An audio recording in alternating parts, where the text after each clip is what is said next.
அது ஒரு அழகான காடு. அங்கே சிங்கம் இருந்துச்சு. அதுக்கு இப்போ வயசாகிடுச்சு. முன்ன மாதிரி வேட்டையாட முடியல. அந்த பக்கமாக யாராவது கிடைப்பாங்களான்னு பார்த்தது. அப்போது அங்கே ஒரு நரி இருந்துச்சு. அதை பார்த்ததுமே சிங்கம் அதுக்கிட்ட போய் பேசிச்சு. இந்த பார், ஃபஸ்ட்டு மாதிரி என்னால் எதையும் வேட்டையாட முடியல. நீ ஏதாவது நல்ல கொழுத்த கழுதையாக பார்த்து என்கிட்ட கூட்டிகிட்டு வா அப்படின்னுச்சு. உயிரோடு கூட்டிகிட்டு வா அப்படின்னுச்சு. இந்த நரியும் போச்சு. ஒரு கழுதையை பார்த்தது. உன்னை ராஜா கூட்டிகிட்டு வர சொன்னார். அரசாட்சியை உங்கள்கிட்ட ஒப்படைக்கிறேம்மா, தயவுசெய்து வா.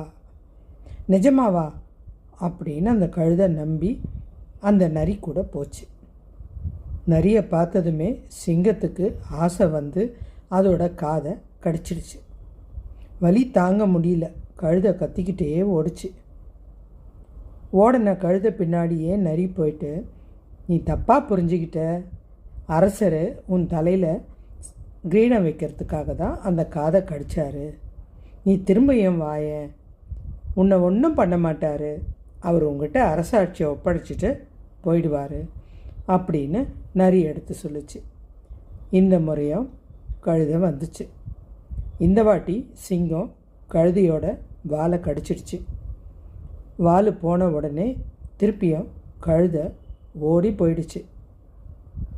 திருப்பியும் நரி அது பின்னாடியே போயிட்டு, என்ன நண்பா தப்பாக புரிஞ்சுக்கிட்ட, உனக்கு வால் இருந்தால் உன்னால் சிம்மாசனத்தில் உட்கார முடியாது.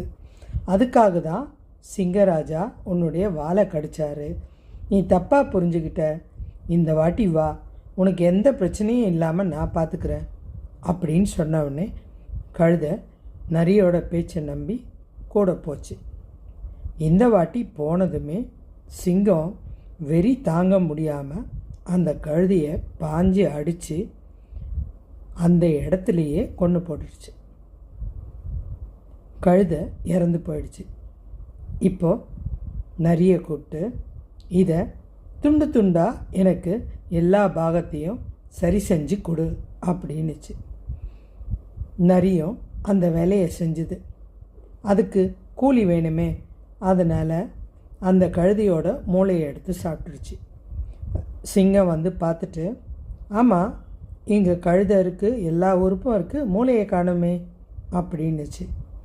ஏன் ராஜா, யோசிக்கவே மாட்டிங்களா?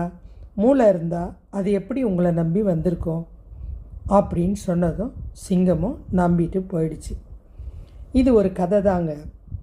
இந்த மாதிரி தான் மனுஷனில் நிறைய பேர் முட்டாள்தனமான பிடிவாதம். நமக்கு சில நேரம் அது ஆபத்தை கூட கொடுக்கும். நம்ம குடும்ப உறுப்பினர், நண்பர்கள், இப்படி நமக்கு நெருக்கமான நம்பிக்கையானவங்க இருப்பாங்க. அவங்கள பார்த்து, அவங்க நடிக்கிறத பார்த்து, அவங்க துரோகம் தெரிஞ்சாலும் நம்ம கண்ணுக்கு தெரியாமல் மறந்துட்டு திரும்பியும் போய் அவங்க முன்னாடி போய் நிற்போம். இது நம்ம அசிங்கப்பட்டாலும் கவலைப்படாமல் நிற்கிறதுக்கு காரணம் நம்ம தியாகம் செய்கிறதான்னு நினைக்கிறோம்.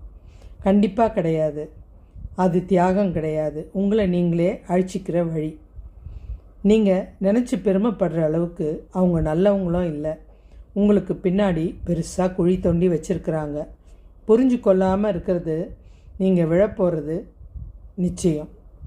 அதனால் ஒரு முறை ஏமாந்தா அது ஏமாத்தினவன் தவறு. அடிக்கடி ஏமாந்தா அது நம்ம தவறு.